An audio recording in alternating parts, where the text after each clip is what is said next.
to live stream the meeting. And then on my end, it says meeting is now streaming live on YouTube. Okay, so it's still saying setting up meeting for YouTube live. Brian. Yes, Suze. Oh, I see him. He's on YouTube now. Can you let Karen know that we're troubleshooting? I think it's working, but you're Suze, on this one, we're the only 3 participants on this one right now, right? Right now we're just practicing. So if you go to YouTube Live, our website, you could see he's frozen on my end. Oh, okay. It's preparing to live stream the meeting. And then on my end, it says meeting is now streaming live on YouTube. Okay, I think we're working. Okay, so it's still saying setting up meeting for YouTube Live. Okay, then we're live. Brian. Yes, Suze. Yeah. Oh, I see him. He's on YouTube now. Can you let Karen know that? I can let her know. Karen, do you hear that? We're live on YouTube. Great. So there you go. She says great. So people who get on the website can see it, they're not hearing me now.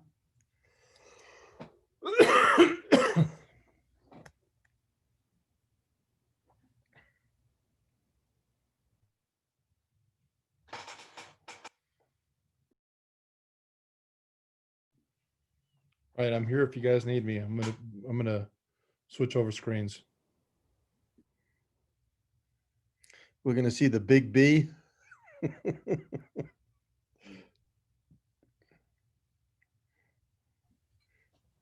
Do you always have that purple background? I thought it was a different color. I don't know. I don't know which background it went to, but I see John's getting on now, so yeah. Hopefully we'll start getting some other folks on here now. Claire calling me, so I'm going to go ahead and switch over, and I'm going to mute, and I'm going to see who coordinated. So, all righty.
Hello, Frank. Hello, Dave. How are you? Hello, Stephen. Hello, Walt. Hey, Dave. So everybody, there's Brian. We are live. We had to switch the format to live on YouTube. So it's not like the meeting hasn't started. We are all live.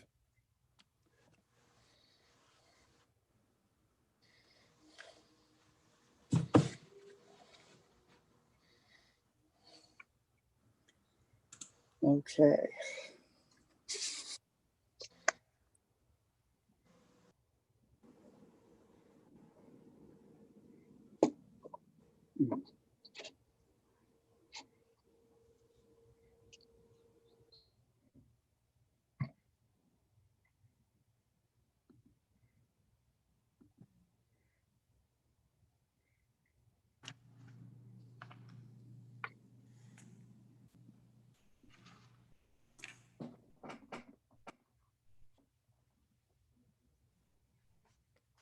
Okay, so this just let me in. So where are we? We are ready to go. We are live on YouTube. We had trouble streaming it, so we took an alternate path. So I see the folks that I need and I see the 4 board members. So I think we're good to go, Mr. Smith. Thank you, Mr. Gibson. The time is now 6:01. And I'd like to call this meeting to order. The board members are participating via Zoom meeting. I'd like to welcome those who are participating via Zoom and those watching the board meeting via live streaming. The link to the meeting is on the district webpage under Board of Education. The streaming will run through the end of the meeting. If the board is on break, the screen will fade to black and the sound will be muted. In the event there is a disruption in the audio portion, I will pause the meeting until it is reestablished. And all that was for naught since we are not streaming. Is that correct? Well, we're on YouTube, so I guess that's a form of streaming. Fair enough. I have Mr. Frank Otero participating via Zoom. Mr. Frank Otero, can you hear me? Yes, I can. Mr. Stephen Otero participating via Zoom. Stephen Otero, can you hear me? I can. Mr. David Vickers participating via Zoom. Can you hear me? Yes, sir, I can. Mr. Gibson, I know you can hear me, and Mr. Hidon will not be present at the meeting today. Mr. Gibson, will you please announce the meeting? I will, Mr. Smith. This meeting has been announced in accordance with the Open Meetings Resolution and is a legally constituted meeting of the Los Lunas Schools Board of Education. Thank you, Mr. Gibson. Mr. Vickers, will you lead us with the pledge, please? Sure. I pledge allegiance to the flag of the United States of America and to the republic for which it stands, one nation, under God, indivisible, with liberty and justice for all. Thank you, Mr. Vickers. Mr. Gibson, are there any changes or deletions to the agenda? There are no changes or deletions this evening, Mr. Smith. Thank you, Mr. Gibson. I'll stand for a motion on the agenda.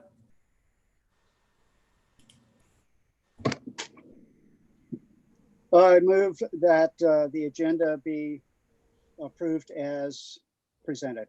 I have a motion by Mr. Vickers to approve the agenda as submitted by Mr. Gibson and the staff. I'll stand for a second. I'll second. I have a second by Mr. Stephen Otero. Mr. Vickers, how do you vote? Yes, Mr. Frank Otero, how do you vote? Yes. Stephen Otero, how do you vote? Yes.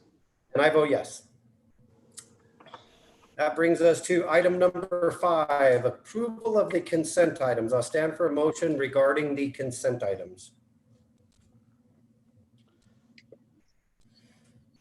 I make a motion that we approve all consent items with the exception of E, 10E, and 10F.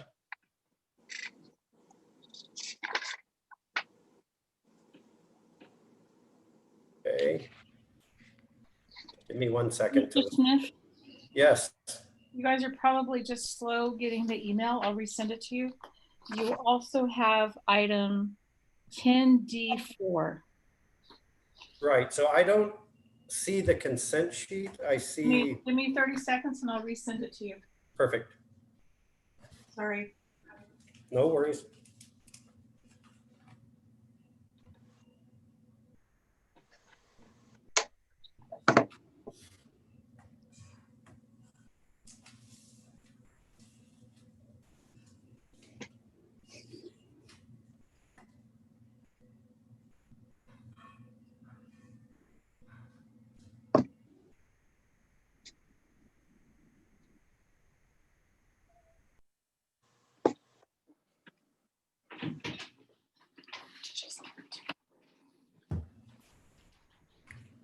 having some technical difficulties. Give me just a second. No worries, we'll get it.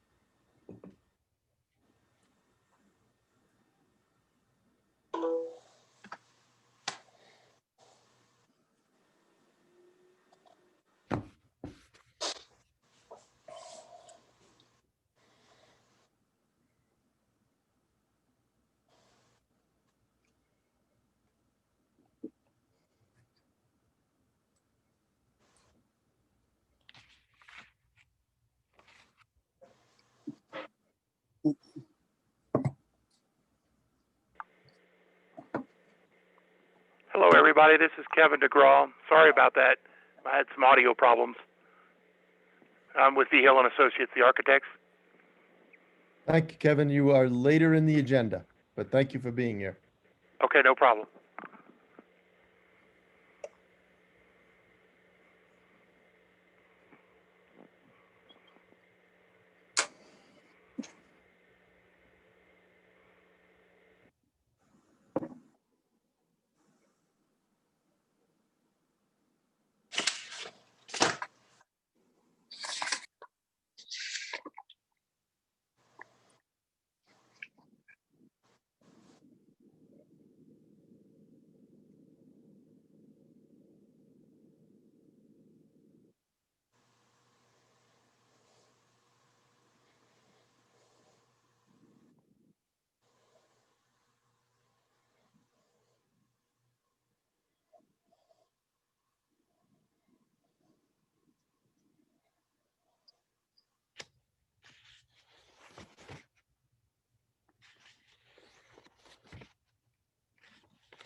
It looks like you should have it in your inboxes.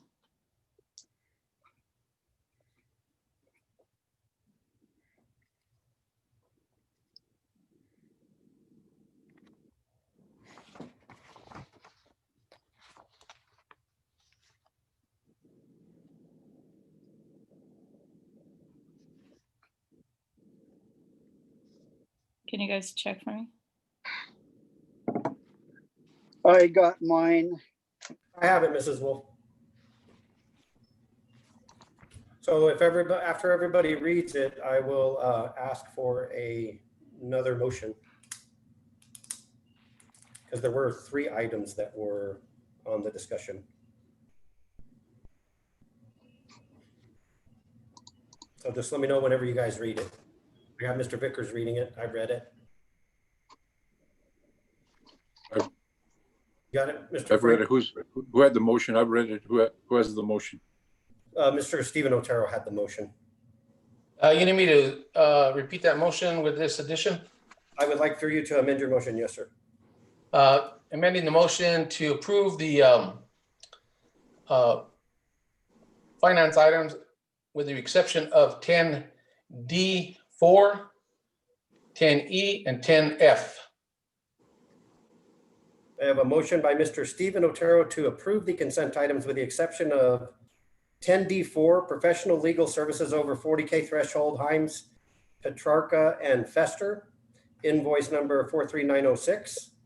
Item number 10E, approval of construction contract CES, Stoven Construction for the Los Angeles High School swimming pool demolition out of 31,100 bond money. And item 10F, limited personnel contract services, Himes, Petrarca, and Fester. I will stand for a second. I will second that, Mr. President. I have a second by Mr. David Vickers. Mr. Vickers, how do you vote? Yes. Mr. Frank Otero, how do you vote? Yes. Mr. Stephen Otero, how do you vote? Yes. And I vote yes. That will bring us to item number 7, presentations. Mr. Gibson? Thank you, Mr. Smith. We have 2 presentations this evening. The first one is from Eric Harrigan from RBC Capitals, and it is in regard to our recent general obligation bond sale. And the second is from Marilyn Strube from Greer Staffer Architects regarding the educational specifications for Peralta Elementary School rebuild. So Eric, I'm going to introduce you first with just a little bit of prefacing. The board voted, as you remember, to approve the sale of $5 million worth of bonds. The sale was approved to the New Mexico Finance Authority, and Mr. Smith, acting as the president, and Mr. Otero, acting as the secretary, have signed those bonds. And Mr. Harrigan is here tonight to explain to you the results, go over the findings or the interest rates that they were sold at, and give you a prospectus on them. So Eric, take it away. Thank you, Superintendent, President, members of the board. Again, Eric Harrigan with RBC Capital Markets. We are the district's municipal advisor. Presentation appears to be up on the screen. I'll try to keep my comments brief, but please feel free to ask me any questions. On the first page of the presentation, this summarizes the results of the pricing. Due to the very low interest rate market environment that we are in, the district did sell its bonds at a very competitive interest rate. The district sold $5 million in voter authorized bonds for a school. Eric, Yes. can you hear me? We're going to need to take a break real quick. Somebody has apparently remoted into my laptop here and is opening up some programs. So can you just give me a couple of minutes to get this figured out? I apologize. No problem. All right.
I think we're back. Yeah, so I'm back in. So I know that they're sharing the presentation, so don't think that I was flipping out because of that. But it was opening up other programs that weren't involved with this. So Yikes. I think we're good now because I can see everybody and the presentation. So I apologize for interrupting. Go ahead. No problem at all. So the bond was for 5 million of voter authorized bonds from back in November of last year. The interest rate on the bonds was 0.93%. The final maturity was 13 years, and it does come with a 10-year optional redemption. The bonds did close in the early part of September, and the district has the funds to begin expending on the project. Next slide. On the next slide, this is the amortization schedule of the bonds. You can see that the interest rate ranges from 0.24% to 1.66%. And as I mentioned, over the life of the bonds, the true interest cost was 1.93%, which if we go to the next slide, will show that this is the lowest interest rate that the district has been able to borrow at over the last, going back about, going since 1993, this is the lowest rate that the district has ever been able to achieve. So the market conditions were terrific. Rates were very low.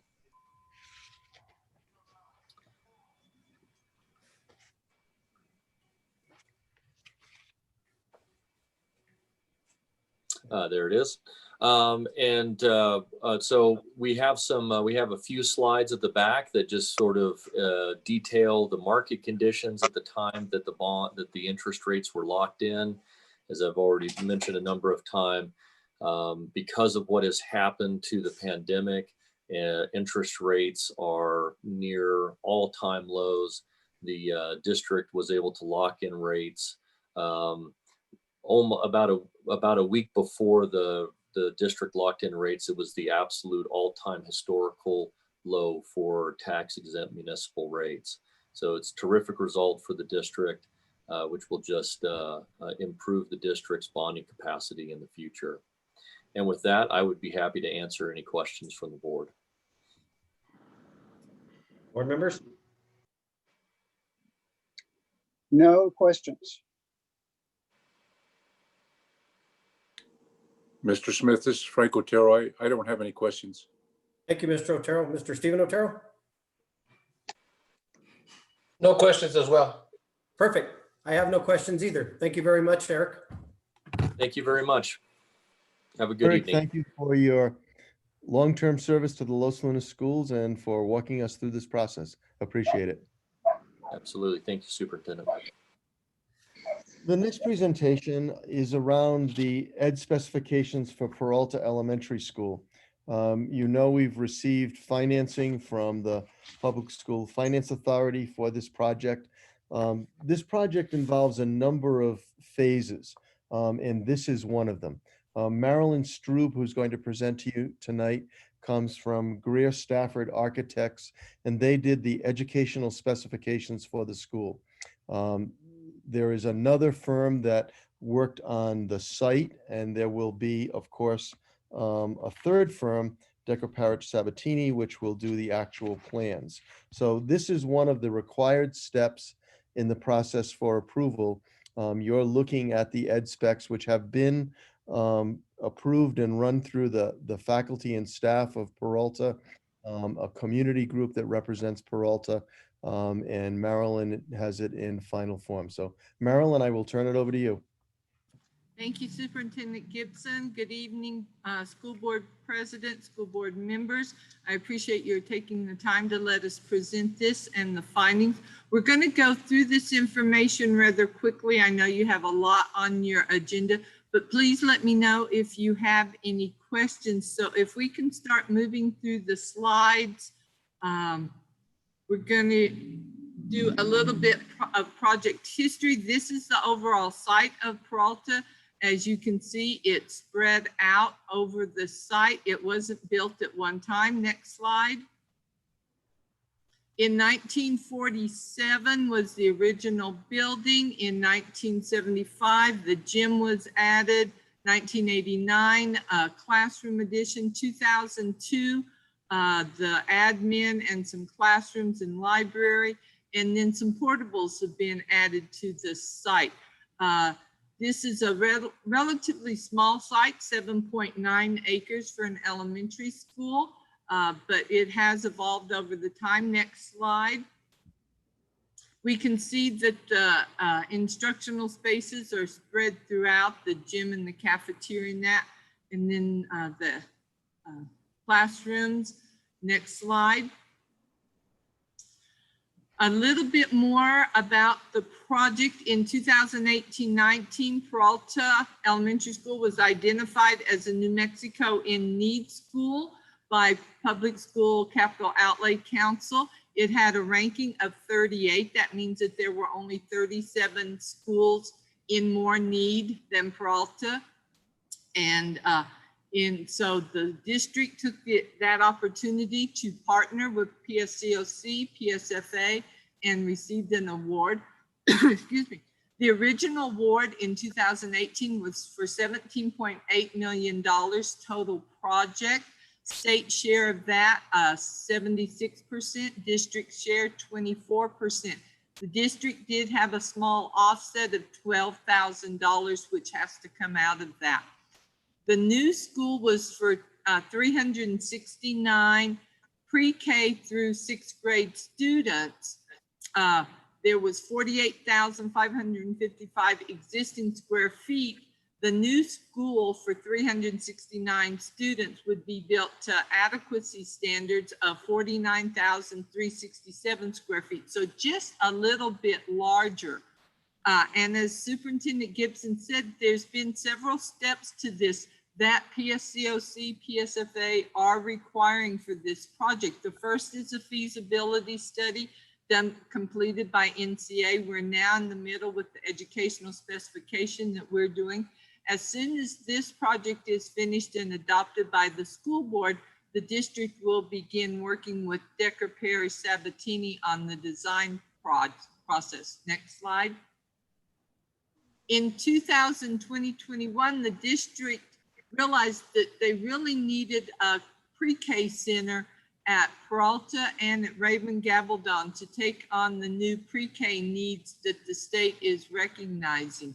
They requested a change in the awards and asked for PSCOC participation on both pre-K centers. August 17th, PSCOC agreed and awarded funds for Peralta and Raymond Gabaldon. The funds for Peralta were identified to be rolled into this 2018 award. So instead of the $17.8 million for the project, they added $3.5 million for the pre-K center. So you now have a project total of $21.4 million. The new school is going to be built for 500 students, 3 and 4 year olds up through 6th grade. This is going to increase the size of the school to 63,806 square feet. So more than 15,000 square feet is going to be added onto the existing site. Next slide. So the feasibility study was an in-depth study of the existing building conditions at Peralta conducted by a professional design team of registered architects and engineers. The recommendation of that feasibility study is to replace all buildings on Peralta Elementary School campus due to the extent of non-code compliance, condition of technology infrastructure, and the ability to secure the campus and its students on that site. Next slide. So we're going to go into the educational process now. Next slide. The educational specification that we were responsible for is a bridge between ideas, concepts, and reality. We work with the teachers, the staff, the community to identify the ideas and concepts that they want in the new school. We do not design the school, but we document those and submit those to the design professional, and we will review the design professional's outcome to make sure that those ideas and concepts have been incorporated into the final project. Next slide. Next slide. So we have had several meetings with the staff and the community over the time period. In January 9th, we met with the feasibility study team and the EdSpec team to look at the process and see if there was any way that we could do a little bit of overlap instead of having to wait until they finished. Since then, we were able to start our process in March and work with staff departments and interviews and the core committee. We have a core committee to review all of our information and make sure it's adequate. April 20th to the 24th, we had intensive staff and department interviews. May 13th and 14th met with a review committee to make sure of the information we had gathered. June 24th, we came back and met with the staff of Peralta and some district departments again. July 29th, another review committee on the information. Next slide. August 17th was when the PSCOC awarded the pre-K additional funds. And so that is when we knew the extent of the design that we were working on. So we were able to continue our meetings with the staff and departments. In September 2nd, had a review meeting the 9th.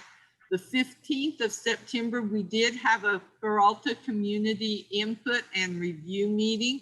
We went over pretty much the information that we're covering with you tonight to make sure that they understood the past history of Peralta, the project, how we've conducted the process, where the process is going, and the information that's being gathered. We're having the school board review tonight.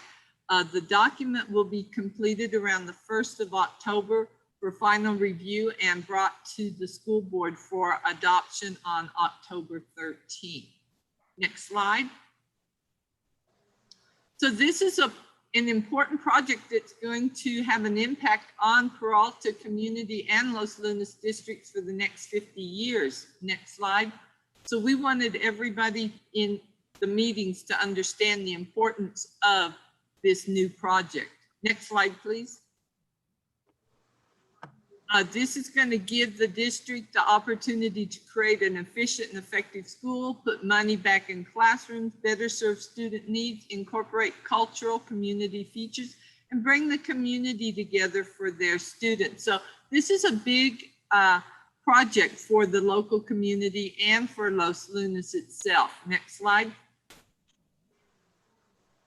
20 years ago, when I went to school, the focus was on academic skills, but now schools are responsible not only for academic skills, but social skills and wellness skills.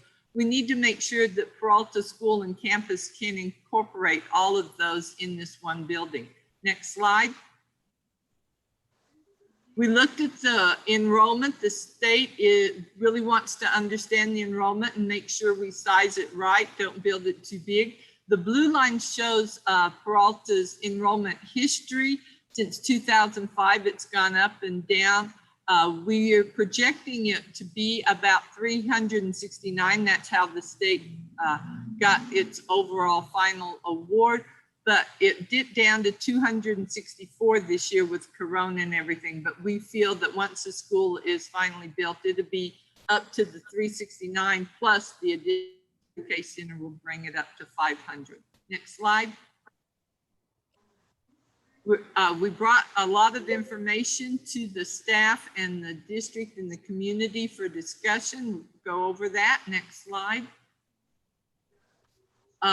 Their goals and objectives for this project over the course of the discussions was safety and security, especially site, facility, and facilities, making sure that no entry from Highway 47 and no visibility, keeping students as far away as possible from that. Sustainable and efficient design, utilization, site, building systems, and material. Technology is really important. That was one of the issues at the old Peralta School. It has to be representative of Los Lunas schools. It's right on Highway 57, very visible.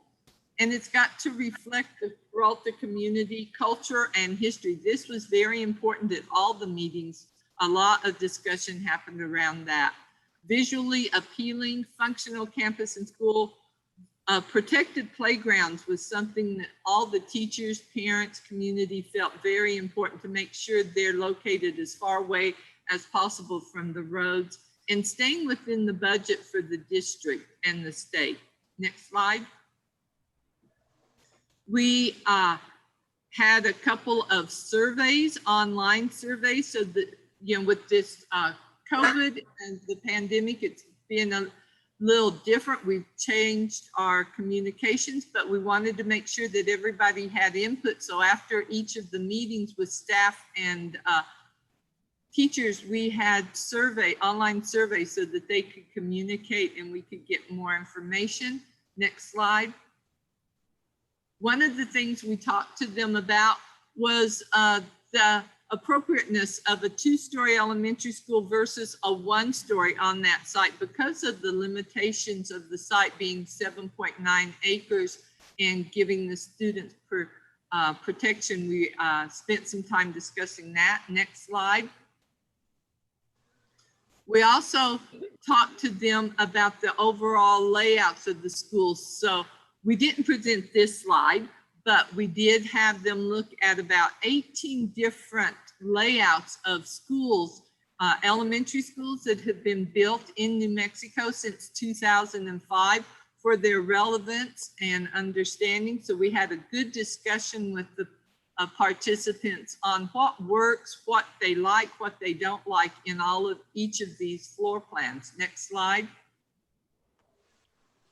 So they felt that either a 1-story building was appropriate for the site, or maybe a combination where part of the building's 1-story and part of it's 2-story. Either of those they seem to feel would be appropriate on that site.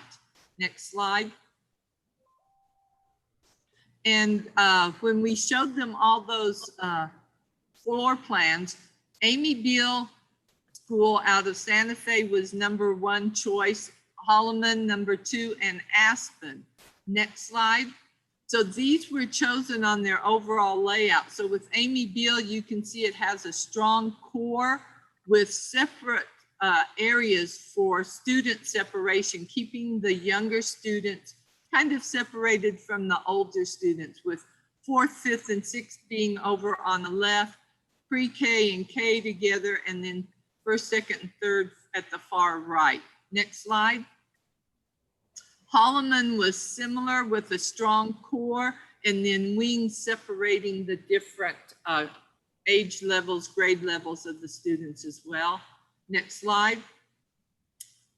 And Aspen Elementary is a 2-level. It has a strong core on the left-hand side, and then age groupings, kindergarten and 1st grade, 2nd and 3rd. Next slide, please. And then the 4th, 5th, and 6th grade are located on the upper level, just partially, and overlooking down into the lower level. So these kind of gave us an idea of what's important to them, the separation of students, grouping them by certain grade levels. Next slide. Then we had another meeting with them to get more specific about relationships and where spaces should be on the site and what adjacencies should be. Their responses. Next slide. They showed a strong sense, again, of having a strong core element, which is what we're showing here in the lower left. Then we have pre-K and K together. They felt that that's what they would like to see those. We have some special ed intermixed with the 1st and 2nd grade level, and then up above 3rd, 4th, 5th, and 6th with 6th grade band up there. So this diagram we generated after our meeting with them. This is representative of their input. They wanted 2 separate playgrounds, one for pre-K, one for kindergarten through 6th, with making sure they had age appropriate equipment there. Strong security around the core because some of the core could be used for community. and then strong security around the site. Next slide shows you what that could look like on the Peralta site. Here you see, again, no entry from Highway 47. That's at the lower part of the slide. Molina Road is on the right. So all the site entry would be from Molina. We have some staff parking, student drop-off pickup, some delivery straight into the kitchen cafeteria, and a bus loop area with playground. So you can see the site is going to be very full. We've got, like I said, about 15,000 more square feet of built environment here. Next slide. We also wanted to look at kind of the same concept, but having a two-story, partial two-story. So we've moved 3rd, 4th, 5th, and 6th grade and 6th grade band up on top of the 1st, 2nd grade area and making it a little more condensed. Next slide. And that shows you that it gives a little bit more room on the site, increased parking a little bit more, maybe a little bit more landscaping area. So it condenses the footprint, better utilizes the building. So these will be presented to the Decker Perry Sabatini for considerations in their design. Now, this is only relationship diagrams to keep them thinking, and the process will evolve. The school, I'm sure, will not look anything like this at the end, but it's part of the process to identify and understand the relationships that are needed and possibilities on the site. But Decker Parish will continue this conversation with the school and staff, and it will evolve. Next slide. So the total budget and the size, 2018, like I said, we had 17.8 million. Then in 20, you were awarded an additional 3.5 million. So the total project is going to be $21.4 million. The state's match is 74%, which is fantastic.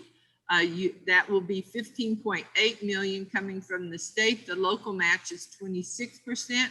So the district will be responsible for $5.5 million. That includes the 12,000 in the offset that we spoke about earlier. 2018, the school was going to be 49,367 square feet. They added additional 14,439 square feet for a total of 63,806 square feet on the site. And our last slide, please. So here's an overall look at our anticipated schedule for the project. We did the feasibility study January to July of this year, the educational specification March to October. The design professional team, Decker Perry Sabatini and their consultants, will begin the process around November of 2020. It should take them approximately a year, the design to be finished 2021. Given them a month for bidding the project, construction could start taking place around January of 2022, and the facility be ready for move-in July 2023. Again, this is only a projected schedule. Things happen, as we've noticed recently, more than usual. But this could be, this is what I would project for the schedule for Peralta, that students will be in that building by July 2023 at the latest. With that, I stand for questions. Board members? Mr. President, I just have one question. Mr. Otero? And I don't know if this is the time to bring it up, or was during this design and the discussion, was there a discussion as how it's going to be phased in so our kids can continue going to school there, or are we going to relocate our kids to another school site? Was that discussion had? If not, then I'm good with no answer. Mr. Otero, it is my understanding that once construction is ready to begin on that site, the students are going to be relocated to the portable school site, which is on the Daniel Fernandez campus. And so they will be totally removed from the construction for their safety and security so that this education will not be interrupted during construction. So the whole site will be available, which is going to be a big asset for that site. Carolyn, we kind of lost you in the middle of that. Steve, I think you understood the answer that we're going to move students to the blue school. I didn't hear none of it. It came very distorted on the voice. It was So garbage. yeah, if you Sorry. could sum it up for you, you're gonna move them to the blue school. We're going to move them to the blue school. That's correct. Excellent. Okay, yeah, I thought the school's always been a staging area for new schools. All right, that's a good question, good answer. Thank you. Mr. Smith, Mr. Frank Otero. just in follow-up, Mr. Steve Otero, the project will also pay for work that's going to need to be done over there. The last time they used it for when they did the Bosque Farms project, so that money will be also included. Thank you. Mr. President, I have a question. Mr. Vickers. I noticed on one of the surveys, it showed 17 respondents. And I didn't notice on the other survey how many respondents there were. How many people received the survey approximately? That was the second one. There were 22 participants in the presentation. All 22 participants had access to that survey and 17 people responded. Okay, I'm Dave. having the same problem. Yeah. Dave, that was a faculty survey. There were 22 people eligible to respond and 17 did. Okay, I thought it was a community-wide thing with, No, it was a staff survey. okay, all right, thank you. Piggybacking off of Mr. Vickers' question, part of the presentation stated that the community was involved. At what stage was the community involved? Are you hearing me now? Am I not coming through? No, you're still pretty garbled, Marilyn. So there was a community meeting with folks from the community invited. Mr. Otero, I think you were there as well. Yes, I joined at the very beginning of the meeting and then I had to leave for another meeting. So maybe you could give a brief description about it. yes. So, Mr. President, members of the board, Mr. Superintendent, there was a meeting on the 15th with the public. I contacted the mayor, some village council members, and also members of the community were invited. And as I mentioned recently, that I've been communicating with that community for quite some time. I mean, this project's been was funded in 2018, so it's been, as she said, it's taken a while to get to where we're at right now. But there's been an awful lot of communication, and like I say, the latest one was last week on the 15th, and I'm sure we'll have more meetings in the future. President, can you hear me? There were several teachers that are members of the community as well. Yes, yeah, there was quite a number of the staff, parents, members of the community. On the 15th, it was well attended. This active process will continue as Decker Parrish Sabatini begins to design the building. So this is by no means the last input from the staff and from the community. So I just have a couple of questions and then a couple of comments. First and foremost, I have to make sure that we get this right. So this will be put on the agenda of the 27th instead of the 13th, because we have a work session on the 13th. So I'm sure that Ms. Wolf will take care of that and make sure we get this on the agenda for the 27th. One of my questions was, when you showed the layouts of Amy Beale and Aspen and the other elementary schools, are those all based on 500 students, those particular images? Similar, some of them, yes. The majority are around 500. So, okay, so minimum of 500? And those were chosen because they fit on the land that we currently own? No. Layout, just to give an understanding of the relationship, not because of the size of the school, but for the relationship of different activities in the school. Those are all new schools that have been built since 2005 in New Mexico. To give them an understanding of what other schools are doing today.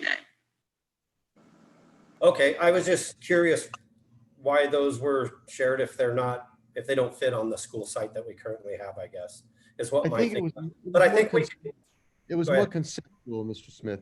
They looked at way more schools than that. They looked at 18 or 19 schools, including Sundance Elementary in our district. So they were looking for the concept of where do you have the core of the building? Where are the classrooms located? Where's the gym located? Where are the special ed classrooms located? In our case, where are the preschool classrooms located? So it's more of the term that Marilyn used was adjacency. What's adjacent to what? And then it's Decker Parrott Sabatini's job to fit that facility on the site. So, okay. So one of my questions was going to be to have a plot of our exact site with the examples of the schools that you were talking about, since they're not designed to overlay on the plots that we have right now, I'm not even going to ask for those. But every option that we looked at was based on a minimum of 500 students based on our current enrollment, our anticipated enrollment, plus 130 pre-Kers that we assume are going to be there. They were very similar. Some of them were up to 700 students. Again, it was strictly for adjacencies and relationships and flow on campuses. The relationship diagrams, the bubble diagrams that showed at the end, those were to scale, and the slides we showed with them superimposed on the campuses are relative to the size that you will have and how they fit on campus. That's the number of spaces that we've identified for your school and how they would possibly fit the footprint they would have on your campus. All righty, thank you, ma'am. Also, Mr. Frank Otero, whenever they have that next meeting, would you let me know? Yes, I will. Okay, Yeah, thank you. We'll keep you. Mr. Smith, I have one more question. Yes, Mr. Vickers. What, I didn't notice, what is the timeline when demolition starts and the kids are removed to the blue school? Would that be next school year or what? It could be, what we were showing was around January of 2022. So they'll have half a year at the old site, go to the blue school until the new building is built, correct? It could be something in that time frame. Okay, I want credit for getting her audio fixed. Was it a year and a half? It was a year and a half. A year and a half. So they Right. could be located offsite a year to a year and a half. So 2023. Mm-hmm. Okay, thank you. All righty, any more questions? Perfect, thank you, ma'am. Thank you, Marilyn. Thank you very much.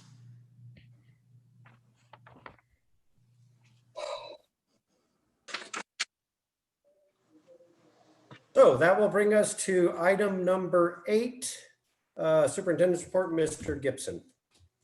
Thank you, Mr. Smith. So the board asked and I committed to giving you a regular update on remote learning. As you know, we remain in a remote learning environment. I'm going to give you both good news and some concerning things. And I hope that folks who are listening in the community will join with us in helping to deal with some of these issues that are concerning. So the things that are going well is, to a very large degree, our technology is working well. We still have some students who have difficulty with internet connections. We continue to work on those. We've located modems in the remote parts of the community. As I said to you at our last meeting, we've put Khajiit modems on our buses, and we're beginning to move those out into other parts of the community. So our technology is working well. We've had, some minor glitches, some issues with Zoom, but Mike Good and his staff have been all over those, and I'm very confident that the technology is working well. I hear very few questions and concerns about that. Another piece that's going well is our teachers used the 2 weeks before school started and the time since then, working in teams, developing really solid lesson plans and activities for our students using our curriculum. I think that I can say, because I was out in a lot of schools this past couple of weeks, meeting with principals about their professional development plans. I saw a lot of classes, I saw a lot of lessons. Things are generally going well. Our teachers are working hard. What's concerning us is that we're hearing from our secondary school leaders, from the middle school people, and from the high school people, that we're having a very difficult time engaging students. Students are participating in Zoom. They're oftentimes in their rooms, sometimes on their beds, looking at the Zoom lessons. But what we're having trouble with is getting students to communicate back and forth and complete their assignments. And as I've been involved in meetings with superintendents around the state, folks that are in remote say pretty exclusively what we're saying, that elementary is going well, that kids are communicating back and forth, that teachers are giving lessons and activities that students are returning. Middle school and high school, much more difficult. I need to emphasize that this is a two-way partnership, that our students need to be actively engaged in their own learning. It's a rather difficult situation. We would much rather have students in school in their classrooms, face-to-face with their teachers. But since that's not happening right now, we need to find some ways to address this ongoing issue of student engagement. So I met for pretty much the whole morning this morning with the executive staff and curriculum leaders. And we've decided to try to gather student voice, to hear what students have to say to us. So in the next week or 10 days, we're going to organize a series of focus groups with students from around the districts, primarily high school students, to find out what's working for them and what's not working, to get their ideas about how we can more actively engage them in their own learning. This is a statewide issue. We're hearing it from lots of districts that high school students, while they're joining in the Zoom and they're paying attention to that and they're watching the lessons, they're not nearly so active as the elementary kids in communicating back and forth with their teachers. As I said, we're going to try to create some interaction with our students. Those meetings will be with principals and members of my staff and me to try and get feedback from students about what we can do to make the secondary learning experience more engaging, to get them actively involved in their own learning, so that they will go to Canvas, gather their assignments, complete those assignments, communicate with their teachers, communicate with other students. It's a problem that we've identified over the last week or 10 days, and we're looking to find some solutions to it. But I do want people in the community that have secondary school students to know that we need their help. We need parents to emphasize to their students the importance of two-way communication, that when teachers assign assignments, whether they be reading assignments or math assignments or even collaborative assignments that are being done in the group, we need parents to help us to follow up, to make sure that two-way communication takes place. So I'll be glad to listen to comments, answer any questions. We're trying to be proactive in addressing it. We're going to, as I said, listen to students and listen to what they have to say and find some solutions. But, with it appearing that we're going to be in some form of remote learning in the immediate future, we need to find some answers to this. Thank you, Mr. Gibson. Board members? Mr. Smith and Mr. Gibson, Mr. board Vickers? member. Are we getting any help from the state PED regarding this issue, since it appears to be a statewide problem? Are they, providing solutions, or what is the direction from the department? I can't say that they've offered any major solutions. I did have a conversation yesterday with one of the deputy superintendents, explained to her what our dilemma was, and she promised that they would raise that issue in future meetings with PED and superintendents. I have a meeting scheduled on Thursday morning. I think that in many ways, this is a local issue. For all districts. I don't mean that we don't have other districts that are sharing this concern, but we've looked at lots of professional journals and literature about how to better engage students, and we will certainly try to incorporate some of those things, but I don't want to tell you that there's a panacea. Nobody's come up with a great solution at this point. Okay, another question, Mr. Gibson. Grades, we are grading students, correct, at secondary level? We are. And that also is one of the issues that brought this to our attention, is that when students are assigned work, assigned projects, assigned lessons and activities, and they don't complete them, obviously that really has an impact on their grades. So the grades for the first 9 weeks are due in a couple of weeks, is that correct? The grades for the 6-week grading period are due on Friday. Oh, okay. So we will ahead. have some data to look at beginning on Friday. Well, it takes a couple days for them to be uploaded, but beginning of next week, we'll have grades. Okay, so besides this 6-week grading period, have parents been notified by their teachers, by the teacher of the student, that assignments are missing or the students aren't logging on and things like that? Do the parents really know what's going on, or is this going to be a big surprise for them? Well, we don't want them to be surprised with grades. But when students don't log on or don't complete assignments, teachers have been notifying parents. There's also a link to Power School, which is our grading program, and parents can see where the gaps are in work that students should have completed.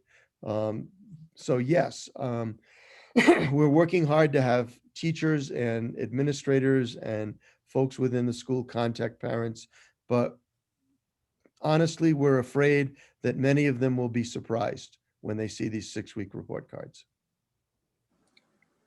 And I guess finally, Mr. Gibson, exactly how bad is it? Well, to what extent are the students, how many students are having an issue? So I met last week with both high school principals, all 3 high school principals. We have somewhere in the vicinity of 1,500 F grades, failing grades. Now, some of those may be a student that's failing 2 or 3 courses. Some of them may be a student who's failing 1 course, but that's way too many failing grades. All right. Okay, thank you, sir. Board members? Mr. Gibson. President. Go ahead, Frank. Mr. Franco. Yeah, well, I just kind of, I don't know, I just have a comment. It just seems to me, as things have been progressing with, with the COVID thing and that we've had kids out for a while, we've decided to keep them home, but we hear stories all the time, and every day well,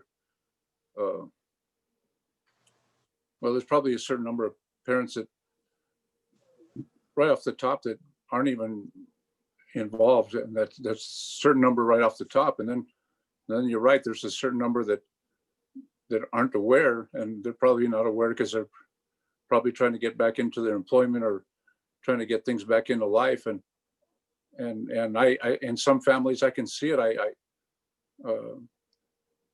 If you have 2 or 3 kids, and it's been tough for us to carry on our meetings, and luckily we're still on tonight. But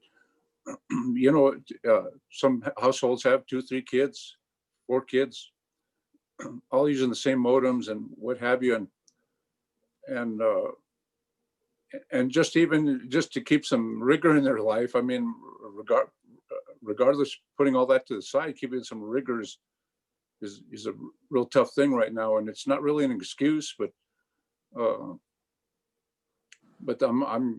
concerned that that's going to be the effects of the long-term thing on this. If they're home a long time, it's not a good thing.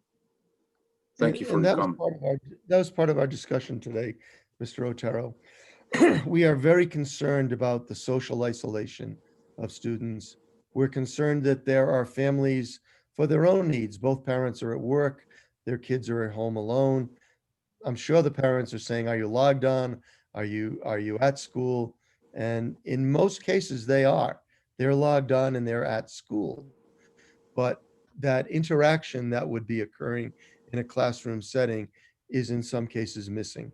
So we are really looking to get some feedback and figure out what we might be able to do differently to deal with some of these things.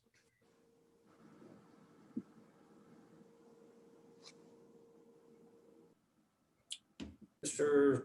Stephen Otero, are you done, Mr. Frank Otero? Yes, I am. Thank you. Thank you. Mr. Stephen Otero? Yeah, Mr. Gibson, just, I know that everybody's overwhelmed with the work they're putting into it. And we come on for an hour and we expect that, we think we know it all, which is, of course, far from the truth, which we don't. Just all we can do is question as to see how we're going about to try to help matters. Are the SROs, have they been utilized to maybe do school house visits? And can they? I don't even know if they can. Yeah, they are. They've been used to a very large degree for if a student hasn't logged on in a day or two, the school is contacting the family, the student, SROs are going out. So I don't know that that's so much the problem as the lack of engagement. So we have some students that don't log on and we're constantly after them to log on. But when they do log on, they need to realize that the learning, while it is the teacher's responsibility to teach, it's the student's responsibility to be actively learning, to engage with the teacher and engage with their fellow students. So yes, in answer to your question, we're using the SROs on a regular basis. Thank you. And there's a second part of this question. I know that the food program is very important on the educational process as well. Can you just kind of give us an update on how the participation is going for that? I don't have a current number, but what I can tell you is we had a meeting last week with Ms. Haney and Ms. Arone from the food services and Mr. Garcia, Mark Garcia from transportation. Excuse me. We are sending buses out with food into neighborhoods. I'm not sure whether we're doing it completely now, but our goal is to run the bus route as it normally would be run, stopping at every bus stop and making food available for kids. So we're piloting that first out in the Meadow Lake area, and I think that's already begun, but eventually we're going to get to the rest of the district. I did survey all of the principals about where they saw food insufficiency, where they saw problems with families having enough food. For the most part, principals didn't see that as a huge problem, with a couple of exceptions. And those are the areas that we're addressing first.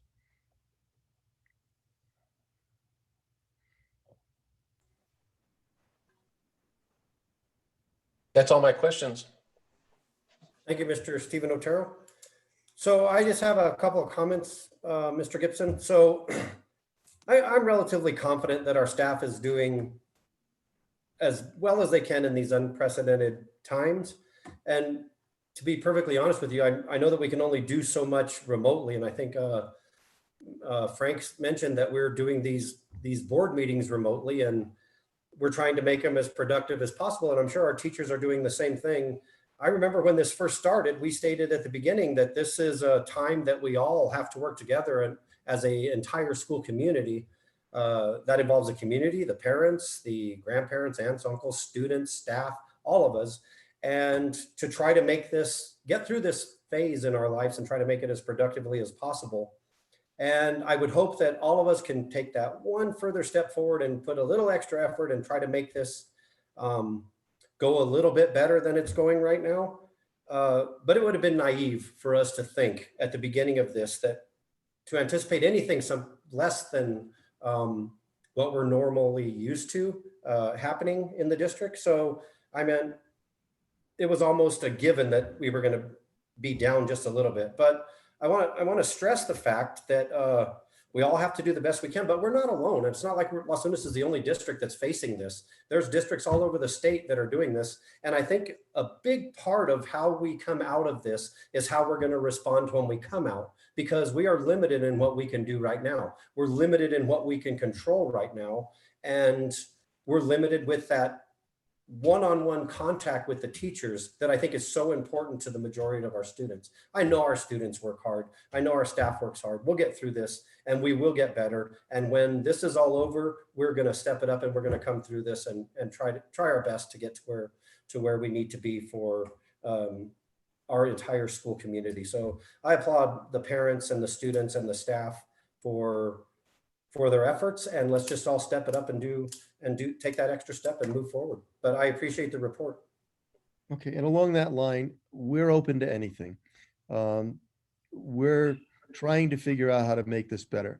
If parents, community members, other folks that are watching this meeting have ideas, please share them with us. I sent my email address out a few weeks ago. You can call the office, the central office, and get through to us. We're looking for solutions. We're looking to make this better. And I think your comment, Mr. Smith, that we're all in this together is really what I was trying to say. Thank you, Mr. Gibson. So I want to remind everybody, item 7 and item 8 were for presentation only. No action is needed or warranted. So that will bring us to discussion of the non-consented items. Before we do that, we have discussion and votes on 3 consent items. I would like to remind the board members that this process is to voice your opinion and not criticize others, not to try to persuade or personalize. So let's continue professionally. And I believe we are going to begin with item number 10D4, which is the professional legal services over 40K threshold, Himes, Petrarca, and Fester, invoice number 43906 through August 31st, 2020, 1100 out of operational. And my phone has died, so I don't know who was the discussion item on this, so I'll leave it up to the board members.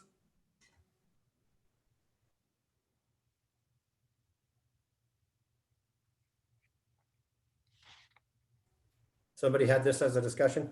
Mr. President. Mr. Frank Otero. This is Frank Otero. I have it, well, myself and Dave, Mr. Vickers, we had a list as discussion. I just want an explanation what this is about. Thank you, Mr. Otero. Is this regarding a pending invoice? Yeah, this is an invoice that we received from Himes, Petrarca, and Fester, which is one of the attorneys that the school board has used. The threshold for services, according to your policy, is $40,000. This is an additional roughly $9,300 above that $40,000 threshold. It will bring the total paid to Himes Petrarca and Fester to roughly $52,000. So this requires board consent to override your $40,000 threshold for services. So these are services that have already been delivered. Thank you. Mr. Vickers? Okay, so I had concerns about this, and so I just wanted to get through some of the details of how this happens and the propriety of it. It came to my attention after the June meeting that we had contracts with 3 particular law firms for services, and this particular firm wasn't one of the 3. And so in the July meeting, I raised the issue of why are we still using them? And looking at the minutes from the July meeting, it seems like we came to an agreement that they wouldn't be used anymore unless the board approved a contract for this particular firm. I don't believe that has happened. And so that was July 21st. So then I have the invoice from this firm with more detail as to exactly what this entails. This is for the month of July. The invoice is for $9,700. And to be fair, looking at the items dated after the 21st, there's quite a lot of activity in the last week of July after we had that board meeting and we had agreed that they weren't to be used. We have July 27th. That was only $74. We have a bill for work done on July 28th, $425. July 29th, $388. July 30th, $481. July 31st, $629. And that's just July. I don't have August in front of me. I do have the detail that we got on our board packet, the attachment that says in August, the total bill from this firm was $9,300. So I'm just wondering how it is that we're still using this firm for services at this point. Correct me if I'm wrong. Do we have a contract with this firm for services at this point? Or has there been a PO issued to them for any kind of work since July 1st? We'll just deal with July 1st till now. Is there anything? No, there's not a contract nor a purchase order. So the reason this firm was continuing to do its work was the ongoing stuff that it started prior to the days that you are stating in the invoices. I don't want to go over every single item that they were doing, but there was work on existing agendas from letters written, advice on how to proceed with the legal issues. And since this law firm had started with all of these issues, as far as dealing with all of the legal stuff that we were going through at the very beginning of July up until this point, the law firm was used to finish off that particular item that they had started on instead of a new attorney taking over the item and then beginning it from there. Mr. Gibson, there was a $40,000 purchase order for this professional services, correct? Not necessarily to this law firm, but one that the board could use. No, there was not a purchase order. So, Claire, correct me if I'm wrong.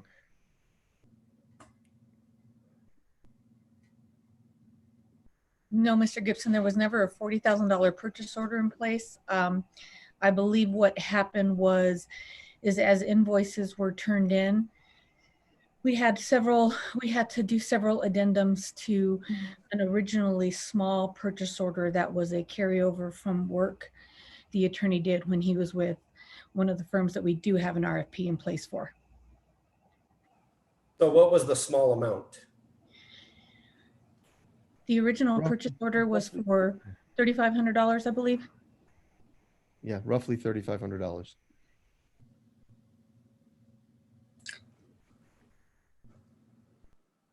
Okay, if I wasn't aware of the fact that we were dealing with a law firm that wasn't on contract with us. I wasn't prior to that June meeting where we actually approved the various law firms. So I would have raised this issue before this if I'd known about that, and I should have done my homework at that point. I'm looking at state statute now, and it talks about in statute 13-1-125, small purchases, quote small, talking about central purchasing office shall procure services, et cetera, value not exceeding $60,000 in accordance with applicable small purchase rules adopted by the local body. Okay, so we have our own rules in our policy, and assuming it has the authority to issue the rules, and we do. And then it talks about the fact that the local public body may procure services for services, construction items, etc., by issuing a direct purchase order. So for this work done in July and August, and I don't know what's been done in September, I don't believe there's a purchase order in place. And then the last paragraph of this statute regarding small purchases says, procurement requirements shall not be artificially divided so as to continue a small or constitute a small purchase under this section. So we'll get to that in a minute with another item, but the $60,000 limit is the state imposed limit on these quote small purchases. And then our board policy is 3.15.2.1.1, and it's under professional services contracts. And it says services of various people, including lawyers, shall be procured. Well, if it exceeds 60,000, procured by competitive bid. And then it also talks about the $40,000 limit that we're talking about on this particular bill. We're over that. So we're violating our own board policy in this particular instance. And it says that for services that have been authorized by the board. And I don't believe there is an agenda item where we have authorized these services. We have a contract with one particular firm that involved this attorney. But for all these other services that I didn't go into detail on that is this invoice is for, the board hasn't authorized anything, a contract, a PO, nothing. The board hasn't authorized anything. And then continuing on our board policy, general provisions, it says all purchases are required to be supported by a purchase order issued by the CPO. No individual or employee may contract or purchase without first obtaining an authorized purchase order. And then it says, next paragraph, no individual or employee other than those employees directly empowered by the Los Lunas School District may enter into any purchasing or contract agreement that purports to bind the school district or otherwise may have either a direct or indirect fiscal impact on the Los Lunas School District. The next paragraph says no employee other than those designated by the CPO may contact a vendor or contractor for the purpose of soliciting quotes, ordering, buying, or making financial or contractual commitments on behalf of the school board that may evade or circumvent the normal procurement or contracting process. In the last paragraph, under general provisions, on page number D, says employees entering into an agreement without proper authorization may be held liable for the cost resulting from the unauthorized violation of this policy, including the cost of the goods, shipping, return costs, etc., or other contract liability that may have been incurred. And then on the previous page under purchasing procedures, it says violation of these requirements will subject the employee to appropriate disciplinary action up to and including discharge or termination of employment. Additionally, any violation of these state and federal laws will be referred to the appropriate law enforcement authorities for follow-up investigation if warranted. So this whole thing seems very problematic to me. We have a July bill of $9,700. We have an August bill of $9,300, and we haven't seen a September bill yet. And I just, there's no contract and there's no PO issued. And I'm just wondering where we stand. Are we on a slippery slope here? So, Mr. Gibson, when we were discussing this bill for the last couple of months, Yep. where was the information coming from that we were approaching the threshold and that we had just passed the threshold? Where was that information coming from? Not from a $3,500 contract, from a purchase order. Where was that information coming from? Because that's what I was told by the district. I'm not sure that I understand your question. I have informed you on a regular basis that you were approaching the $40,000 limit in your own policy. Excuse me, at the last meeting, you voted to override that policy and pay the bill.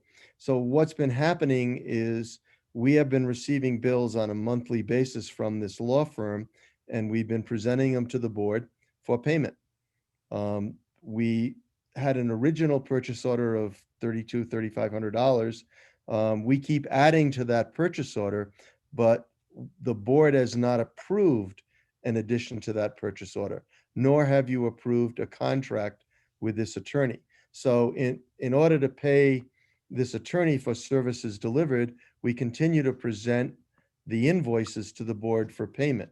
But on a regular basis, I've informed you that you were approaching the $40,000 limit and that you've passed that $40,000 limit. That is true. So the $40,000 was the limit, not the $3,500. And as you stated, The $40,000, the way your policy reads, and Mr. Vickers read it, your $40,000 is a maximum according to your local policy for a contract that is not bid for services. yes. So last board meeting, we approved purchases over that. And that's why this is on the. And that is in and of itself your approval to expend the money. You are the fiscal body responsible for expenditures in the Los Lunas schools.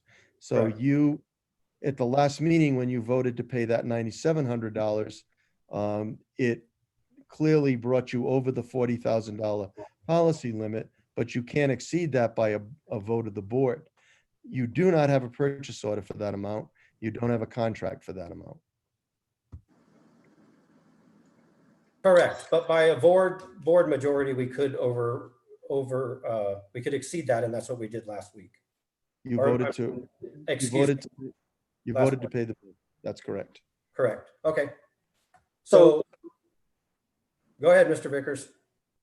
Okay, Mr. Smith, board members, Mr. Gibson. without a contract and without a PO, it appears to me we're violating state procurement code now. And then I understand that we are in danger of passing the $60,000 limit, which the state law has in it. And I'm told that's exceeding that $60,000 limit is a 4th-degree felony. And we're dangerously close to that. So that's a concern I have. So Mr. Gibson, do you know where we're at now? Right now, if you approve this purchase order or this invoice for $9,300, you will be roughly $53,000.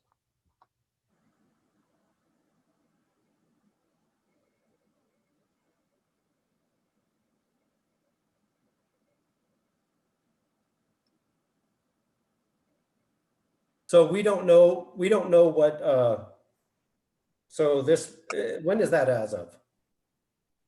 At the end of August. End of August, okay. The bill came in at the beginning of September. Oh, okay. So, and I don't know what services this attorney might have provided in the month of September. So that bill, I would assume, if there is one, will come in at the first couple of days of October. Okay, so none that I'm aware of. So I think we were utilizing it for the legal stuff that we had to do to go through over there. So, Right. Which is why we had those conversations on how close we were to the threshold and what we needed to do to correct that. What we needed to do as a board to approve it, to pay that bill. Yeah, you asked if that's a question, the answer is yes. Okay, perfect. Okay, so I think what we need to do is probably get if there is a September bill, the final one there, so we can make sure that we're not going to get to the felony level of the $60,000.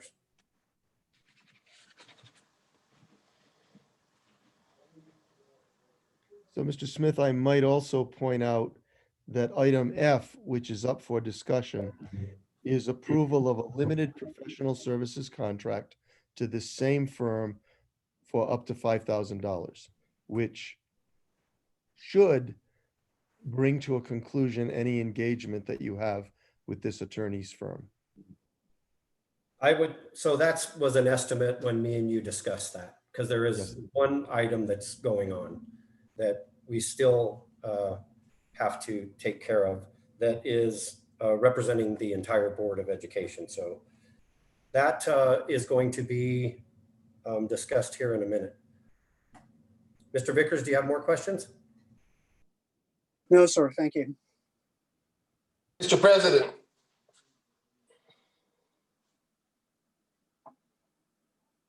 Mr. President. All right, I'm just clicking around here. Mr. Otero. Yeah, so it's not a secret that the communication between Mr.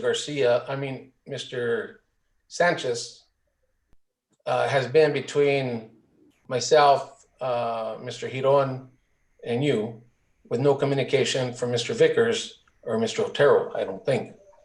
I was called into the office, Karen's office, to initial the area that reflected my participation in this conversation that I've had with Mr. Sanchez.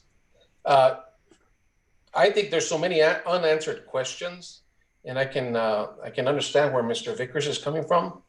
That I think that if any action is to be taken, that we should really at this point, and I can do this as a motion, to table it till Mr. Gibson hopefully would try to find a solution, being as he works for the school board, that he would find a solution that would be acceptable to all board members. So, you know, I know that Mr. Vickers has a lot of questions, a lot of good questions. But here again, if Mr. Gibson communicates with Mr. Sanchez, of course, we're going to get charged again, even for an email to explain what's going on. So I don't know how the billing process comes in. It's come before us in finance, and that's why. Mr. Stephen Otero. Yes. If you could just hang on 1 second, my audio has gone away. Hold on 1 second. Let me see if I can fix it.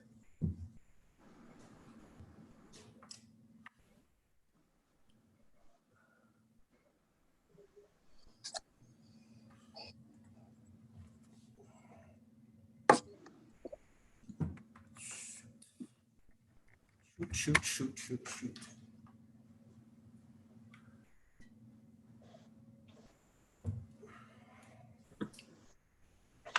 Here, I need your battery pack. ASAP.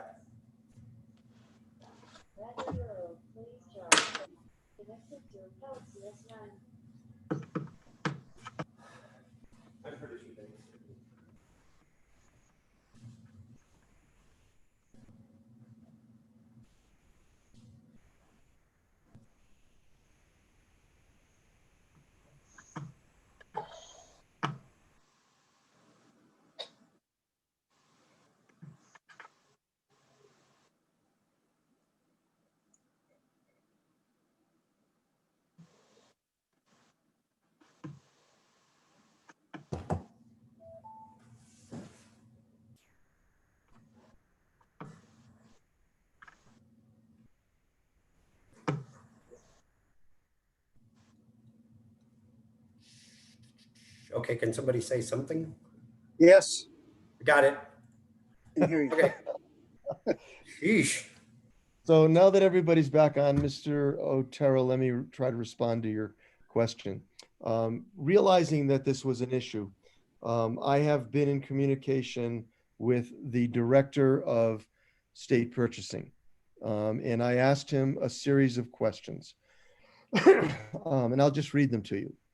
Should Himes, Petrarca, and Fester be allowed to perform services equal to or exceeding the services awarded to those law firms who have been awarded contracts through the formal competitive bidding process? 2, can the Los Lunas Board of Education legally exceed the $40,000 limit defined in its fiscal policy? 3, does the $40,000 limit begin again at the outset of a new fiscal year if the services being provided are part of the same legal issues? And 4, which is kind of the summative question, what's the district's responsibility if these services reach or exceed the state limit of $60,000 for a services contract? So that is the end of a fairly lengthy email, Mr. Otero, in which I outlined the issue for the state purchasing director and asked him to respond. He indicated to me that he needed some time to research this. I have not heard back from him yet, but I will call him tomorrow and say, I need an answer. Yeah, that's my only concern. My only concern is that we need to get all these answers for, and the concerns that Mr. Vickers has. Yes, it's communication between myself, Mr. Hiro, and Mr. Smith, and Mr. Sanchez. That's what's in question here. I don't have a problem, and I've always said, let's be transparent. I don't have a problem bringing up what our discussions were, as long as it doesn't hurt any personnel that we have in the district. So I think that we should kind of like find out a solution. Mr. Gibson, work out a solution rather than saying, no, you didn't, no, you didn't, no, you didn't, no, you didn't, and try to work a solution to serve the board's needs. So at this point, I would say it's an approval for a purchase. I would say we table it to the next meeting. I mean, this firm is not going to go broke if we don't pay them right now, and maybe send them a justification letter saying, we're going to act on this, and can you please be patient with us till we correct this? That's all I'm looking at. So let's just be open and transparent about everything that's going on, and let's find a solution. It's not, you know, they always say, if there's a problem, come to me with a solution. That's what we want. I mean, if we did wrong, then we did wrong, and let's not do it again. So let's just find a solution, and that's what I'd like to see, is a solution, and for our next board, and I'd like to just table it at this point in time. Mr. Stephen Otero, can you make a motion stating that? If you're ready for that, I can make that motion. I don't know if there's any other discussion or discussion to follow, but I'd like to make a motion that we table item D4 until further information is had. So I have a motion by Mr. Stephen Otero to table item 10D4, professional legal services over 40K threshold, Himes, Petrarca, and Fester through August 31st, 2020, 1100 out of operational until we get more information. I'll stand for a second.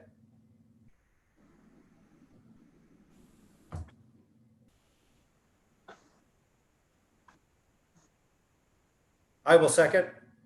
Mr. Vickers, how do you vote? I'd like to have some discussion. Sure. Mr. Vickers, go ahead. Regarding the issue that we're going to incur more expenses dealing with this attorney over this issue, it seems to me that Mr. Gibson and the rest of us could deal with one of the attorneys for which we do have a contract to help us to find our way out of this jungle which we find ourselves in. And I would think that one of the firms that we already have a contract with should be able to help us along with that state purchasing officer to work our way out of this without incurring more expense from Mr. Sanchez. Thank you. Mr. President, based on Mr. Vickers' statement now, my intent is not to ask Mr. Sanchez the advice. My intent is to see if Mr. Sanchez can give us pretty much a good breakdown as to what conversation was had, when it was had, and so on forth. Just get more information so we can answer these questions. It's not a matter of, well, let's check with him. He can give us legal advice. No, and I agree with Mr. Vickers. If we need to check with another attorney, and then so be it. But Mr. Gibson's already said he's checked with the purchasing, and he's going to check with them also. So that's all we're looking for. Thank you. Mr. President. Mr. Frank Otero. I would just like to say to the board, you know, I worked for the state for 27 years, the state of New Mexico, and compliance with the state purchasing agent was the #1 priority. The biggest part I've had is how schools are allowed to do certain things and what have you. And I'm still having a hard time getting used to that, because if I was still working for the Department of Health, it's either know it or you don't. And so, you know, I'm really concerned about the situation. And, you know, I would concur with David Vickers on that, you know, well, we'll see what the state purchasing agent has, but here again, if we're going to get another legal opinion, we have 3 other firms on contract. That's all I have to say. Thank you, Mr. Otero. So I listened to what everybody said. I have a motion on the floor, but I'll do my comments first. I agree. And if we came up with a new issue that we wanted to do, I 100% agree that we should contact one of the attorneys that we have on staff. But some of the issues that we're dealing with have been worked on for a very long time, and it would take a lot of work, a lot of effort to catch somebody up of an attorney that's on contract right now, to bring them up to speed, to try to resolve the issues that the current law, that this law firm in question is actually working on. And I agree with pretty much all of you that we need to get information from the state purchasing officer, and we need to get information from this particular law firm where we're at, and information from one of our approved law firms on how we want to proceed and legally, and where we should go from here. So that being said, I have a motion by Mr. Stephen Otero to table item 10D4 until we get that information. I will stand for a second. And again, I second. Mr. Vickers, how do you vote? Yep. I vote yes. Mr. Frank Otero, how do you vote? Yes. Mr. Stephen Otero, how do you vote? Yes. And I vote yes. Item 10D4 is tabled. That brings us to item number 10E, approval of construction contract CES, stove and construction for the Los Angeles High School swimming pool demolition, 31,100 bond money. Mr. Stephen Otero.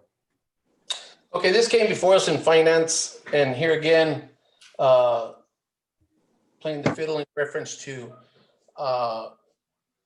trying to utilize local contractors for services to demo the pool. I don't have a problem at all with the services that Mr. Jeff Romero, who owns Stove and Construction. I think he's very qualified. I think he'd do a great job. I'm not questioning that. That's not my concern. My concern is the opportunity that we're letting go by for our local people, as we did with the carpet cleaning. Now we're doing it again with this project here. I had intentions of bringing up company names that are qualified and that could do this work, but I won't mention at this point in time. Here again, you know, I just think that we should follow the process in allowing our local people to give them the opportunity to bid it. Now, if they don't bid it, well, we give them the opportunity. Now, if they come in high, we still give them the opportunity. But it'd be nice if they came in low and they got the work, because their money stays within our county.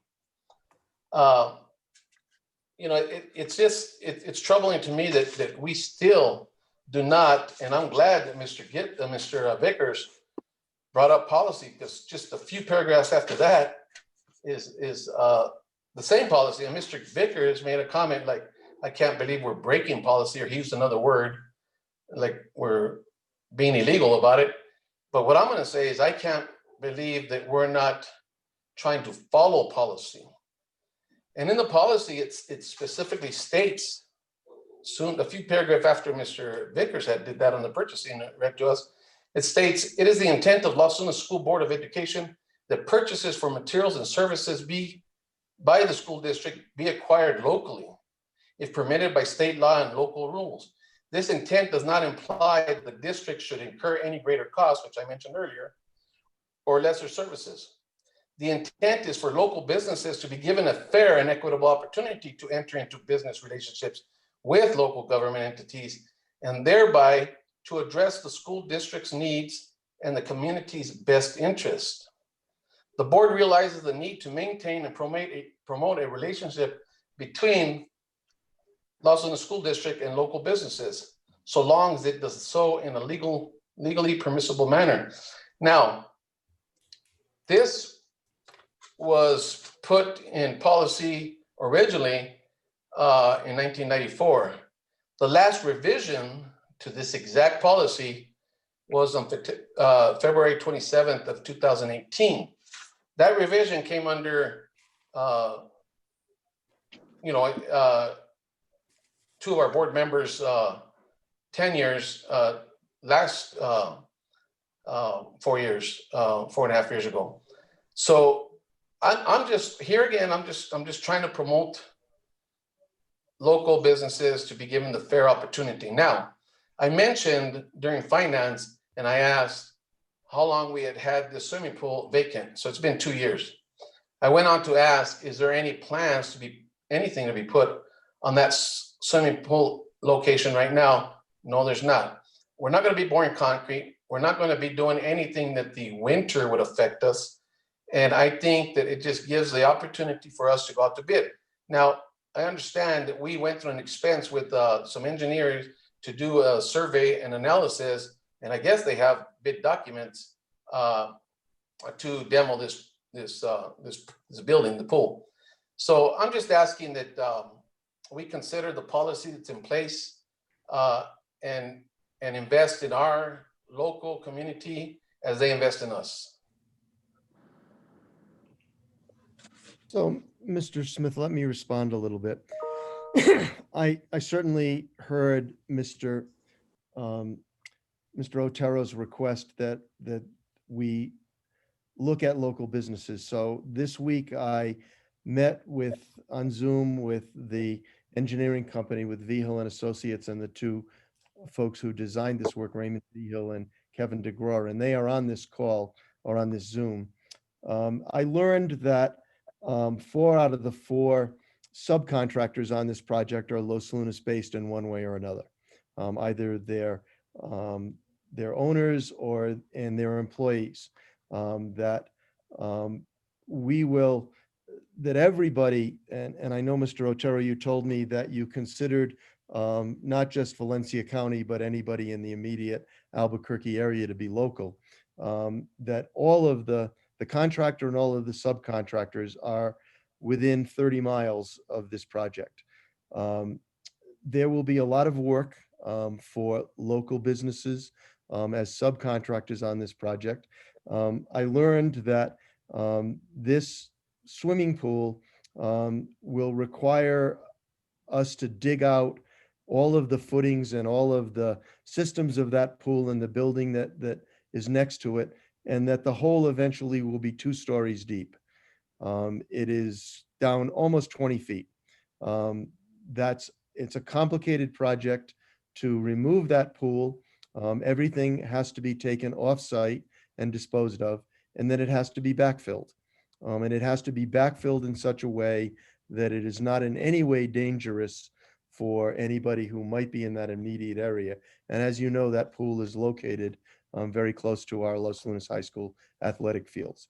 The fill will come largely from Valencia County. I'm sure that the trucking of that fill will include Valencia County folks. So I'm very confident that this is a very complicated project, one that we need to do quickly and we need to do well. By bidding it through CES, and the Gorian Group, we were really able to narrow down a lot of the issues about doing this job quickly and doing it safely. In addition to that, the price is firm fixed. We think we've eliminated any need for change orders.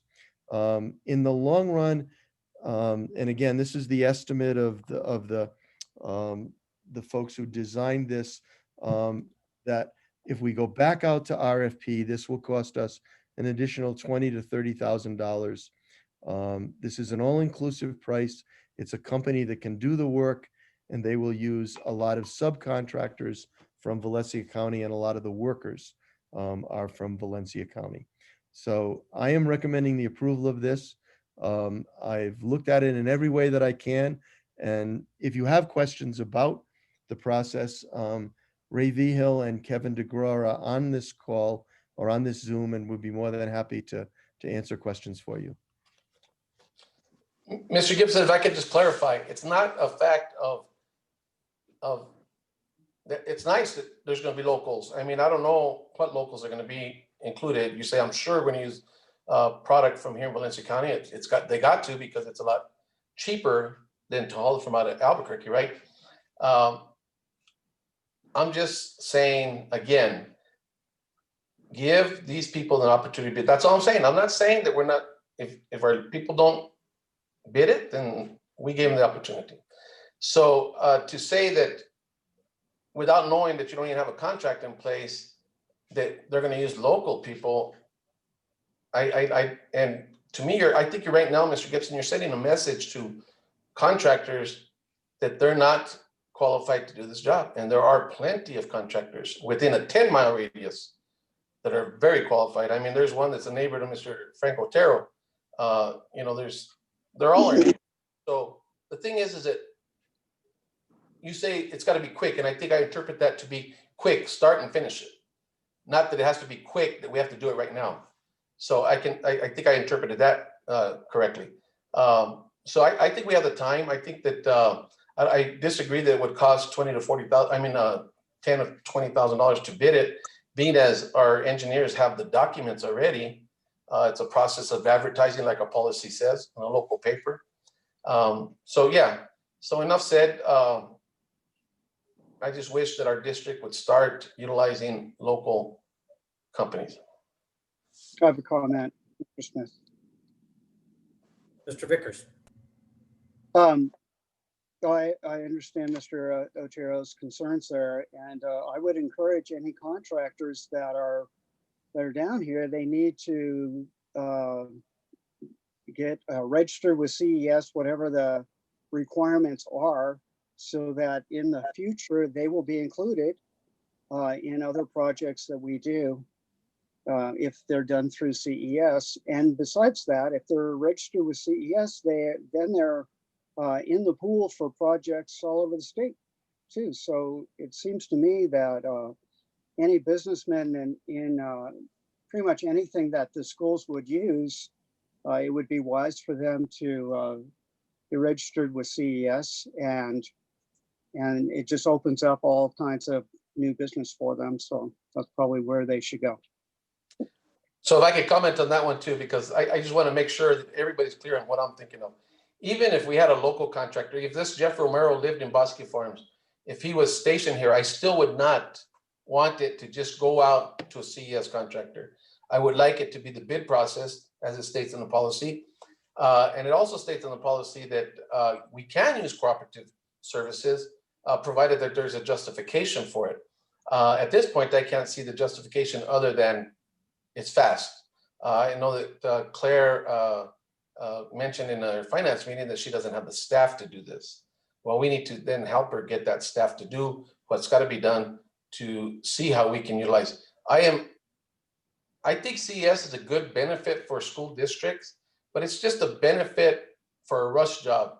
But where we have the time to advertise and design it, I could almost bet that we could get a better price through a bid process. But I just got to answer to what your thoughts are.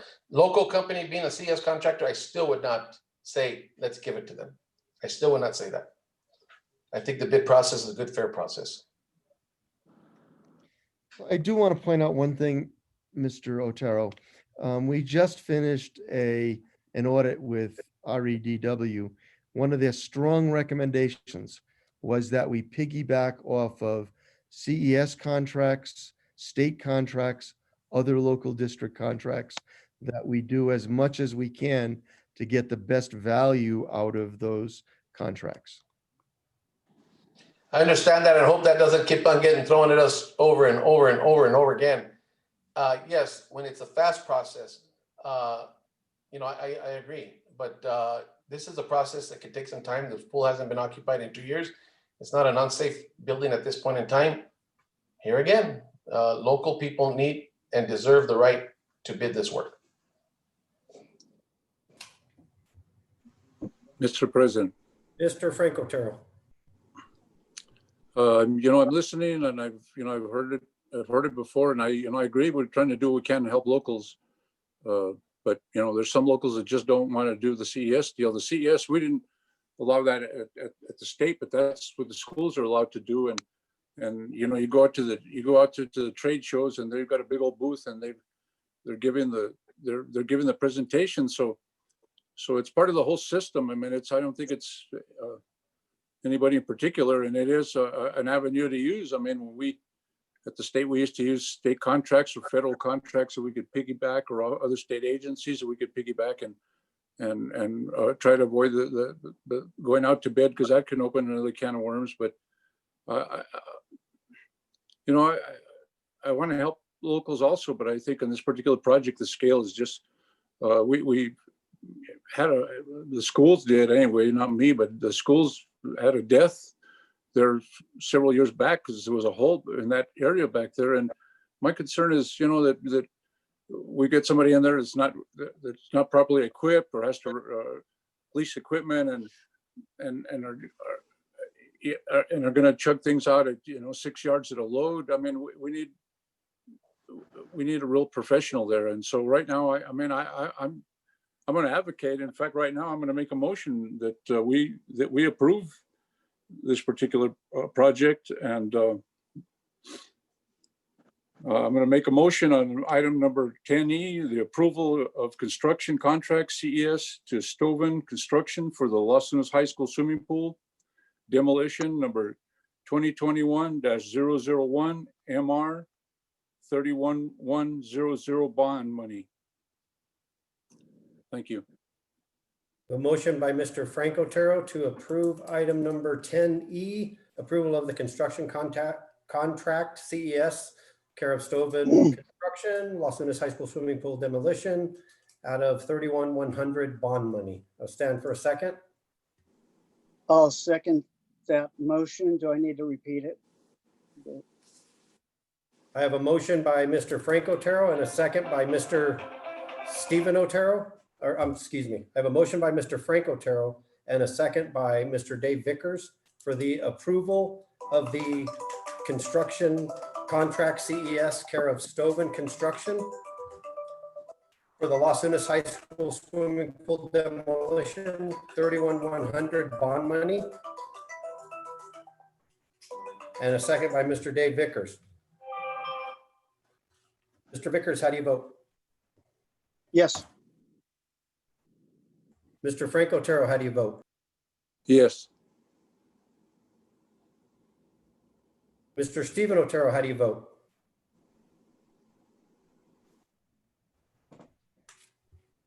Did he disappear? We're gonna have to wait till he gets back in. Mrs. Wolf, will you? find out? I'm ahead of you. I'm already doing it. Okay.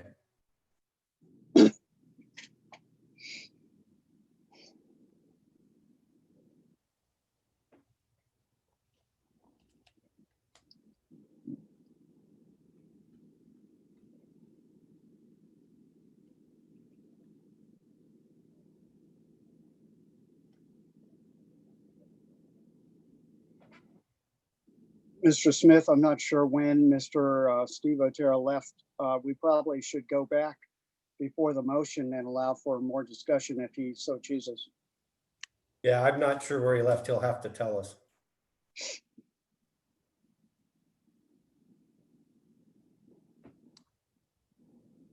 Karen is trying to get him back on.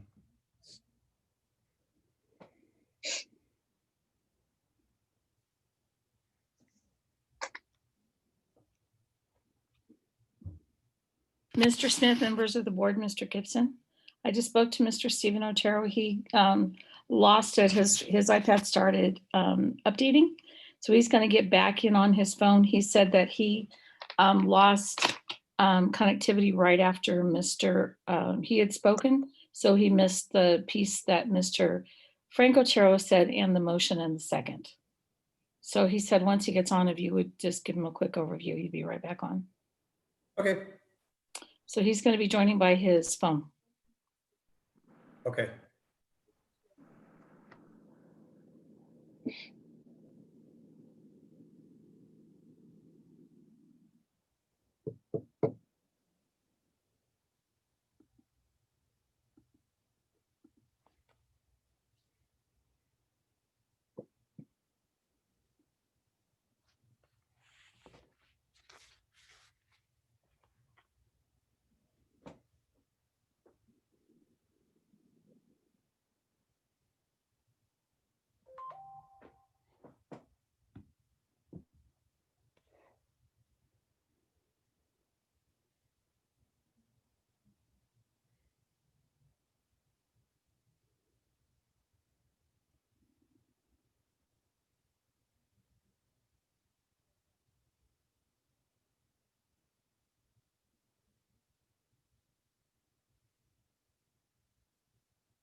So I think he's back. Mr. Stephen Otero, can you hear me?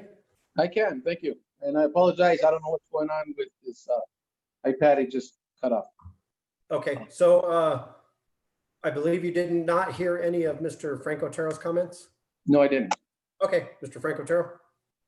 Okay, well, as I said, I'm listening to you. I want to do what I want for, the people in our community, but I think it's a little bit more complicated than that right at this particular point in time. This particular project,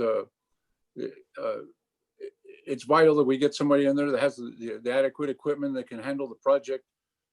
As I stated earlier, we several years back, we had a death there of one of our students, and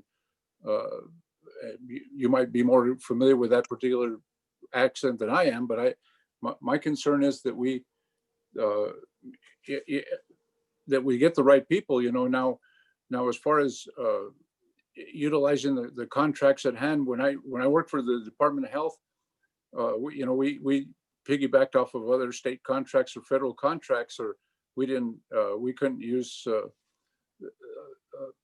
this other option. But that's what the public education system has. And every time you go to a trade show, that's who's sitting over there. In fact, they're the ones giving a lot of the shows, giving a lot of the informative shows. So I just feel like, there are probably other projects that, and here again, I'm not trying to say that other people can't do it, but this is a pretty large project. They've invested a lot of time. They've invested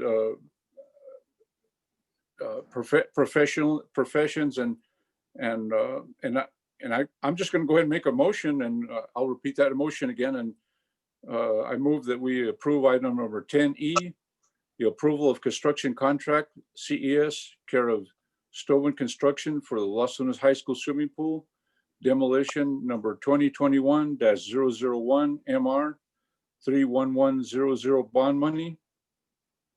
And that's where I'm at. So I have a motion by Mr. Frank Otero to approve item 10E, approval of the construction contract CES care of Stoven Construction for the Los Lunas High School swimming pool demolition, 31,100 out of bond money. I will stand for a second. Mr. President, I will second that motion. I have a second by Mr. Vickers. Mr. Vickers, how do you vote? Yes. Mr. Frank Otero, how do you vote? Yes. Mr. Stephen Otero, how do you vote? No. So it's been apparent that some board members want more local bidders, as do I. And I want to see a noticeable increase in that in the very near future. This project is very large, I feel. And I actually researched this company, that's Stoven Construction. And I got a little information about the scope of work for what's going to be taken on right here. And I personally feel there's going to be a lot of unknowns with this project due to the age and basically the setup of this swimming pool. And I think it's a plus that this company has experience with that. And I'm very, very happy that we're going to be getting, I guess, 4 out of 4 of the locals is what you said. Is that correct, Mr. Gibson? To do the subcontracts. And I would like to see which local contractors actually did work on this project when this project is completed. But I definitely think that in the near future, we need to make sure that our local contractors are having an option to bid on a great deal of the work we do right here. And if it's time constraints, then let's get it out to bid a lot earlier than we're doing, if that's what the problem is. And if it is an issue with personnel, then let's work on that. But based on the scope of work and some of the problems that I think might come up with this, I'm going to have to agree that with the experience that Stoven Construction has, that they would be able to do this job. So I'm going to vote yes as well. So the motion will pass 3-1. That will bring us to item number 10F. And again, my phone died, so I have no idea who had comment on this one. I'm the one that signed off for discussion. I think there were some others maybe. Here again, before we move on, I'd like to just see us table this one until we get ironed out. This is kind of like carrying over to the next one. So I think we should just go ahead and table this one as well. I have a motion by Mr. Stephen Otero to table item 10F as it references item 10D4, so we can get the information that we're waiting for before we take action on this item. I'll stand for a second on item 10F. I will second that. I have a second by Mr. Frank Vickers. How's that? Mr. David Vickers. I have a second by Mr. Dave Vickers. Sorry, Dave. Mr. Vickers, how do you vote? Yes. Mr. Frank Otero, how do you vote? Yes. Mr. Stephen Otero, how do you vote? Yes. And I vote yes. That item 10F will be tabled as well. That brings us to item number 11, announcement of meetings.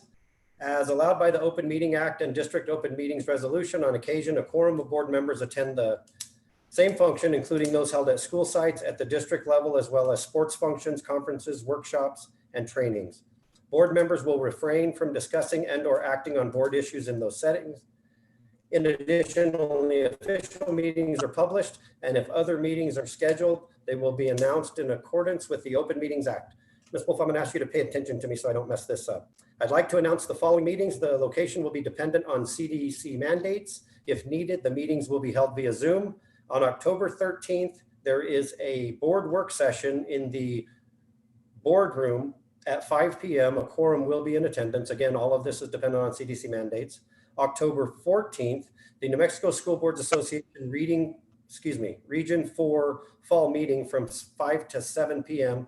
That will be via Zoom. A quorum will be in attendance. Ms. Wolf, I have not seen an invitation to that, so maybe we need to get a hold of Joe to see if we can get that sent out to the board members. Yes, sir. They're working on it still. They're still working on the agenda. They're still on the region 3, but ours should be forthcoming.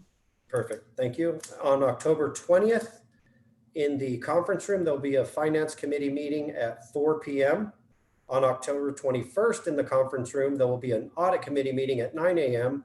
Attendance is by invitation only. And October 27th, there will be a regular board meeting in the boardroom at 6 p.m. Correct? Yes, sir, except the audit committee. If it's not via Zoom, it will be in the boardroom, not the conference room. Okay, so the audit committee meeting will be in the boardroom if it is not held via Zoom, again, by invitation only. That brings us to item number 12, adjournment. I'll stand for a motion on adjournment. Make a motion to adjourn this meeting. I have a motion by Mr. Stephen Otero to adjourn. I will stand for a second. I will second that motion. I have a second by Mr. Vickers. Mr. Vickers, how do you vote? Yes. Mr. Frank Otero, how do you vote? Yes. Mr. Stephen Otero, how do you vote? Yes.